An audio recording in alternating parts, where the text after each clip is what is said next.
Howdy, this is Willis, and let's make this better. How many times have you used one of these things and then later get told that you didn't get all those nasty hairs by your significant other? The standard flat mirror on the wall in the bathroom just doesn't cut the mustard. You just don't see the hairs.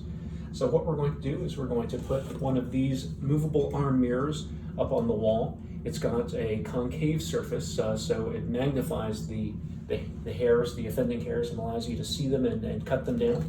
So it's got a regular flat-sided mirror so that you can see things at a normal magnification. It's got a movable arm that allows you to put the mirror out of the way when you don't need it and move it to where you do need it.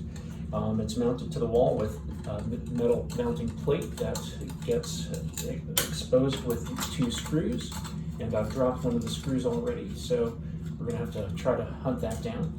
So we'll mount this plate to the wall and then mount the mirror on top of it. And there's an easy way and a hard way to mount these puppies.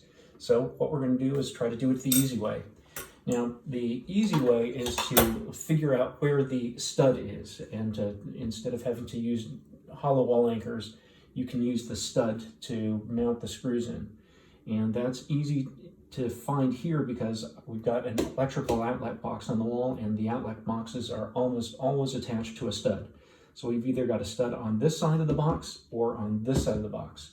And you can tap and hear that it's hollow until it gets a little sort of funkier sound, solid sounded here. So the stud is here, and I also know that because I've got a stud finder that I've used, and I can turn it on and move it along until I find the stud. And there's the stud. So it's on this side of the wall. So we'll need a couple of things to get going here. Let me show you what they are. Obviously, we have the mirror itself, and we've got the stud finder, a level. We've got some orange masking tape, which I use to mark on the wall. We've got a drill and a sort of drill bits. Have a tape measure just because there's often need for a tape measure in these types of jobs. So let's get started. What we're going to do first is we're going to mark the spot on the wall where we're going to put this sucker up, and it is going to go on the area of the stud. So I'm gonna put on my safety goggles, retrieve that screw, and try to find the other screw. Hopefully I put it somewhere. Yep, okay, we've got the screws, and this is often the hardest part of the job, finding the hardware that you've put down somewhere. So I'm going to use my handy dandy masking tape, and the masking tape I love to use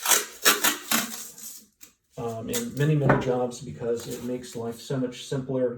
You don't have to mark the wall and clean up the marks on the wall. It makes everything a lot easier.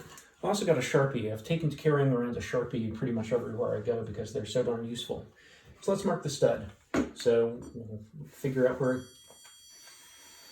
the stud is. And we start hearing the beep here.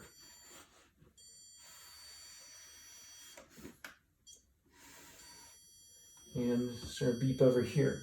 So, and just looking at where the box is, you draw a line up, and it's probably going to be somewhere here.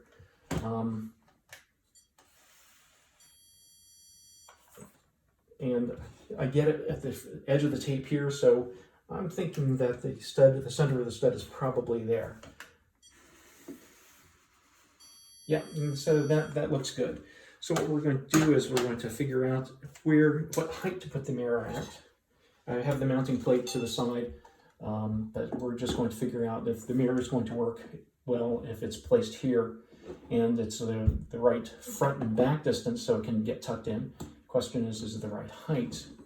My wife is a little bit shorter than I am, so maybe come down a smidgy. And if the mirror's out, it won't block the switches. So this looks like a good height. So we're going to use the Sharpie again to mark where the center of the plate is going to be, the vertical center. Or here.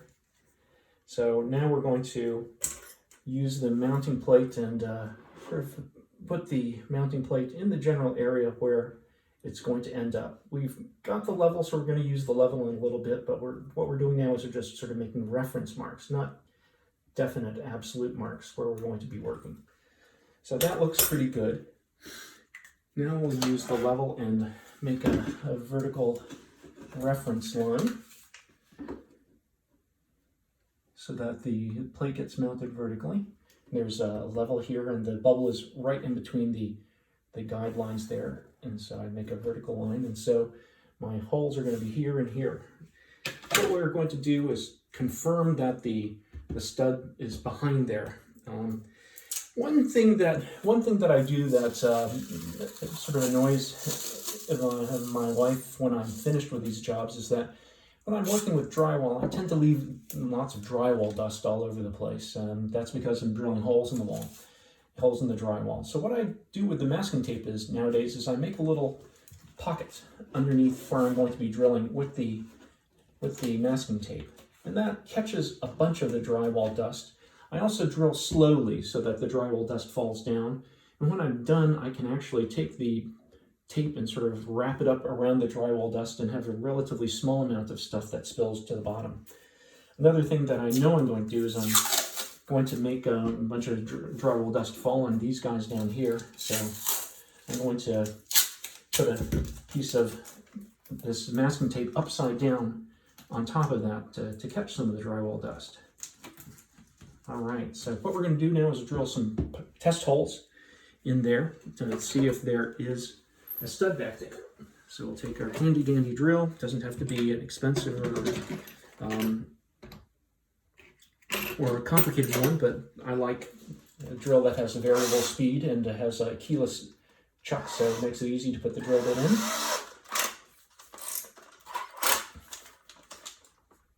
And so we will take a little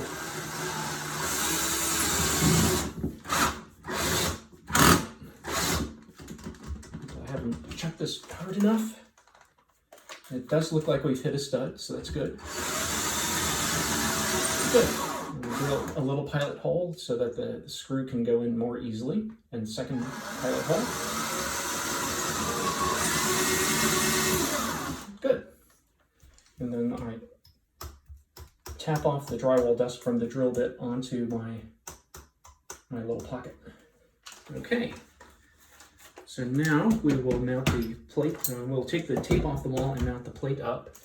We'll use the screws that came with the package, and they are two flathead screws that came with some hollow wall anchors. I find that hollow wall anchors just over time get loose and are annoying, so I try not to use those hollow wall anchors unless I really have to. So we'll take the tape off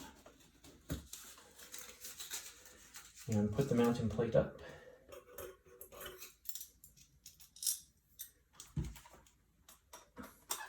And this drill has a removable chuck and has a drill bit on the inside adapter, inside holder, which is nice. Let me just drop this a little out of the way. So sending the screws in only part way just so that it's easier to put the plate up. All right, and the screws have definitely grabbed the stud.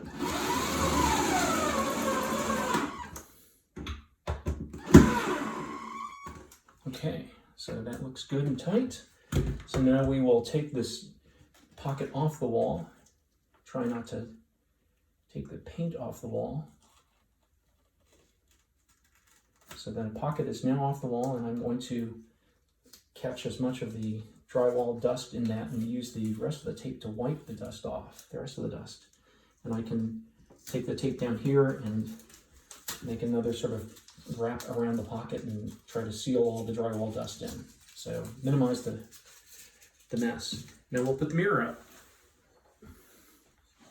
Okay. There's no top or bottom, as I understand. Well, no, there is a top. This is the upside. That was a silly thing for me to say, that there's no top and bottom. And now we just put the screws on. the nuts on the screws, decorative nuts. And we are done. So now I can take care of those nasty hairs. Well, thanks for watching, and you helped me make this better. Until next time.